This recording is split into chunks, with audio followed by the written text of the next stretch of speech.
Hello everyone, मैं अंजलि अपने YouTube channel ई पाठशाला पर आपका बहुत स्वागत करती हूँ। तो आज हमारा टॉपिक है फैट्स यानी कि वसा। जैसा कि आप सभी जानते हैं कि फैट या वसा हमें उन खाद्य पदार्थों से मिलता है जिसमें ऑयल होते हैं। जो ऑयली चीज़ें होती हैं उनसे हमें फैट या वसा प्राप्त होती है।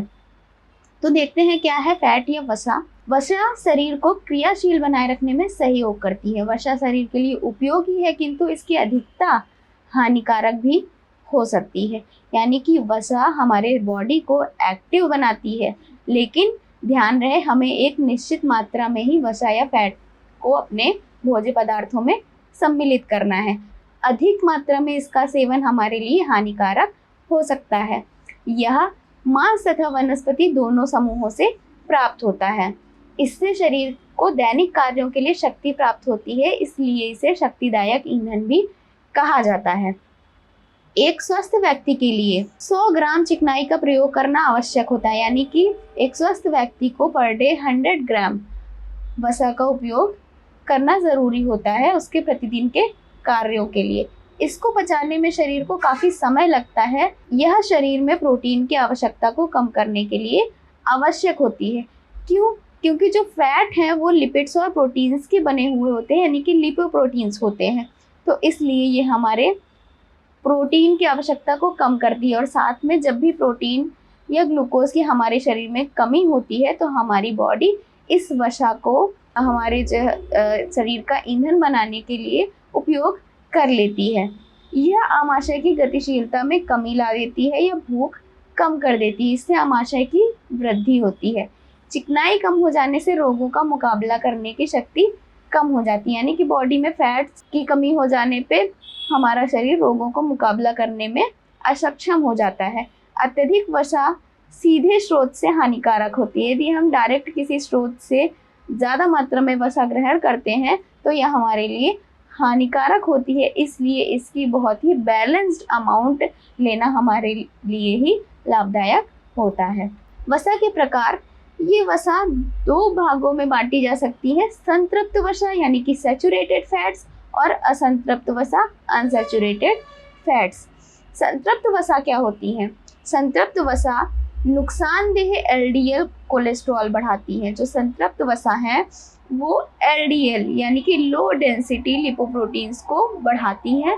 इसे सीमित मात्रा में ही लेना चाहिए। संतृप्त वसा हमारी बॉडी में एलडीएल यानी कि लो डेंसिटी लिपोप्रोटीन्स को बढ़ाने का कार्य करती हैं। इसलिए इन्हें हमें एक उचित मात्रा में ही लेना चाहिए। इससे ज़्यादा मात्रा में हमारे लिए नुकसानदायक होती हैं।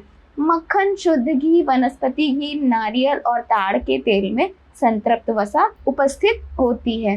ठोस नजर आने वाले हाइड्रोजिनेटेड वनस्पति घी में ट्रांस फैटी एसिड होते हैं। ये सभी नुकसानदायक होते हैं।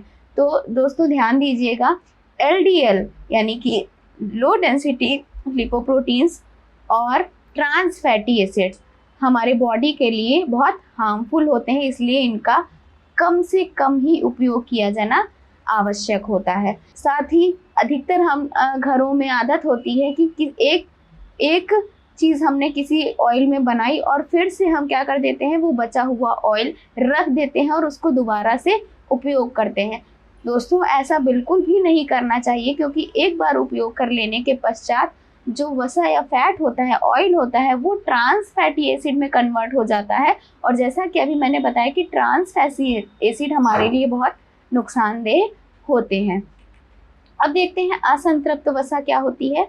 असंतृप्त वसा कोलेस्ट्रॉल के एचडीएल अंश बढ़ाती है। यानी कि जो कोलेस्ट्रॉल का हाई डेंसिटी लिपोप्रोटीन वाला पार्ट है उसको बढ़ाती है, और यह भी सीमित मात्रा में ही ठीक होती है। और प्रायः भोजन में एकल असंतृप्त वसा और बहु असंतृप्त वसा समान मात्रा में हो तो ठीक रहता है। यानी कि सिंगल अनसैचुरेटेड फैटी एसिड्स और पॉली अनसैचुरेटेड फैटी एसिड, ये दोनों अगर बैलेंस अमाउंट में हो हमारी बॉडी में, या हम उन्हें बैलेंस अमाउंट में लें तो ही हमारे लिए ठीक रहता है, वरना तो ये हमें नुकसान करते हैं। एलडीएल कोलेस्ट्रॉल घटाने हेतु संतृप्त वसा कम कर दें और एकल असंतृप्त वसा बढ़ा दें। यानी कि अगर हम लो डेंसिटी कोलेस्ट्रॉल अपनी बॉडी में घटाना चाहते हैं तो हमें संतृप्त वसा यानी कि सैचुरेटेड फैटी एसिड्स को कम मात्रा में लेना चाहिए और सिंगल अनसैचुरेटेड फैटी एसिड्स ज़्यादा लेना चाहिए। एकल असंतृप्त वसा के प्रमुख स्रोत क्या हैं?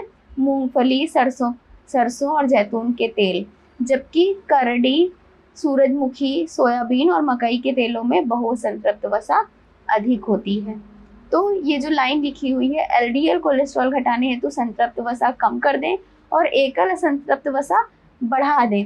तो हम यहाँ से जान सकते हैं कि एकल असंतृप्त वसा हमें मूंगफली, सरसों के तेल और जैतून के तेल से मिलेगी और सूरजमुखी, सोयाबीन और मकई के तेल से बहुअसंतृप्त वसा मिलेगी। कुछ पकवान एक प्रकार के और कुछ अन्य तेलों में बनाने चाहिए, इससे एकल असंतृप्त और बहुअसंतृप्त वसा दोनों की पूर्ति होती है। कहने का मतलब है कि हमें बार बार एक ही प्रकार के तेल नहीं यूज़ करना चाहिए, हमें अलग अलग प्रकार के तेलों का यूज़ करना चाहिए। जैसे कभी सरसों का तेल, कभी सूरजमुखी का तेल हम अपने खाने में प्रयोग कर सकते हैं, जिससे कि दोनों प्रकार की वसाओं की पूर्ति हमारे शरीर में होती रहे। अब देखते हैं वसा में घुलनशील विटामिन। कुछ विटामिन हमारी बॉडी में वसा में घुलनशील होते हैं, जो कि वसा के उपस्थित होने में ही हमारे शरीर को फायदा पहुंचाते हैं। तो देखते हैं कौन से विटामिन हैं। इस वर्ग के कुछ विटामिन शरीर में ही संश्लेषित हो जाते हैं और कुछ की हमें भोजन के द्वारा पूर्ति करनी पड़ती है। ये विटामिन जल में घुलनशील नहीं होते परंतु वसा में घुलनशील होते हैं, जैसे vitamin A, vitamin D, vitamin E और विटामिन के। ये वसा में घुलनशील विटामिन हैं। दोस्तों, अब हम देखते हैं गुड कोलेस्ट्रॉल और बैड कोलेस्ट्रॉल क्या है। गुड कोलेस्ट्रॉल या एचडीएल क्या है? एचडीएल का मतलब है हाई डेंसिटी लिपोप्रोटीन। खून में पाए जाने वाले कोलेस्ट्रॉल का 25 से 30% हिस्सा गुड कोलेस्ट्रॉल यानी हाई डेंसिटी कोलेस्ट्रॉल एचडीएल का होता है। इसमें प्रोटीन अधिक मात्रा में होती है। गुड कोलेस्ट्रॉल वो कोलेस्ट्रॉल है जिसमें प्रोटीन की मात्रा अधिक होती है, यानी कि उसकी डेंसिटी ज़्यादा होती है, इसलिए इसको एचडीएल या गुड कोलेस्ट्रॉल कहा जाता है और यह हमारी बॉडी के लिए लाभदायक होता है। एचडीएल को गुड कोलेस्ट्रॉल इसलिए भी कहते हैं क्योंकि इस शरीर में इसकी अधिकता दिल के दौरे से बचाती है। डॉक्टरों का मानना है कि यह धमनियों से बैड कोलेस्ट्रॉल को हटाने में मदद करता है, जिससे वे ब्लॉक ना हो। गुड कोलेस्ट्रॉल हमारी धमनियों को ब्लॉकेज से बचाता है, वो बैड कोलेस्ट्रॉल के हमारी धमनियों में इकट्ठा होने से बचाता है, यानी कि इसको रिमूव करने में मदद करता है। बैड कोलेस्ट्रॉल या एलडीएल क्या है? एलडीएल यानी कि लो डेंसिटी लिपोप्रोटीन्स का शरीर में बढ़ना नुकसानदायक है। अगर लो डेंसिटी कोलेस्ट्रॉल हमारे लिपोप्रोटीन्स हमारे शरीर में बढ़ जाते हैं तो ये हमारे लिए नुकसानदायक हो सकता है। क्यों? क्योंकि इसमें प्रोटीन की मात्रा कम होती है और फैट अधिक मात्रा में होता है। और आपको पता है कि अगर जिस चीज़ में फैट ज़्यादा होगा तो वो हमारी बॉडी के लिए नुकसानदायक ही होगा। जब इसकी खून में मात्रा बढ़ जाती है तो यह हृदय और मस्तिष्क की धमनियों को ब्लॉक कर देता है, उनमें जमने लगता है। इसलिए दिल का दौरा, धमनियों में रुकावट या स्ट्रोक जैसी समस्याएं हो सकती हैं। ऐसी स्थिति में इसको नियंत्रित करना जरूरी होता है। कोलेस्ट्रॉल से होने वाली ज़्यादातर समस्याएं लो डेंसिटी लिपोप्रोटीन यानी बैड कोलेस्ट्रॉल की वजह से होती हैं। इन समस्याओं को खत्म करने के लिए एचडीएल कोलेस्ट्रॉल यानी गुड कोलेस्ट्रॉल वाला भोजन खाना चाहिए। भोजन में कुछ ज़रूरी चीज़ों को शामिल करके गुड कोलेस्ट्रॉल को बढ़ाया जा सकता है। तो हमें ध्यान रखना है कि हमें अपनी बॉडी में गुड कोलेस्ट्रॉल की मात्रा को बढ़ाना है और लो डेंसिटी कोलेस्ट्रॉल यानी कि बैड कोलेस्ट्रॉल को कम करना है। ये कैसे हो सकता है? जैसे बादाम, बीन्स और दलहन बीन्स शरीर में गुड कोलेस्ट्रॉल की मात्रा को बढ़ाते हैं, जो शरीर में फैट और बैड कोलेस्ट्रॉल को कम करने में मदद करता है। बादाम, बीन्स और दलहन बीन्स ये हमारी यानी कि दालों की जो बीन्स होती हैं वो, और बादाम क्या करता है? गुड कोलेस्ट्रॉल की मात्रा को हमारे शरीर में बढ़ा देता है। इससे हमारे शरीर में लो डेंसिटी कोलेस्ट्रॉल की मात्रा कंट्रोल हो सकती है। तो दोस्तों, ऐसी ही जानकारी को पाने के लिए आप हमारे चैनल को सब्सक्राइब करें और अगर वीडियो पसंद आए हो तो वीडियो को लाइक करें और हमें फेसबुक और इंस्टाग्राम पर भी फॉलो करें। Thank you.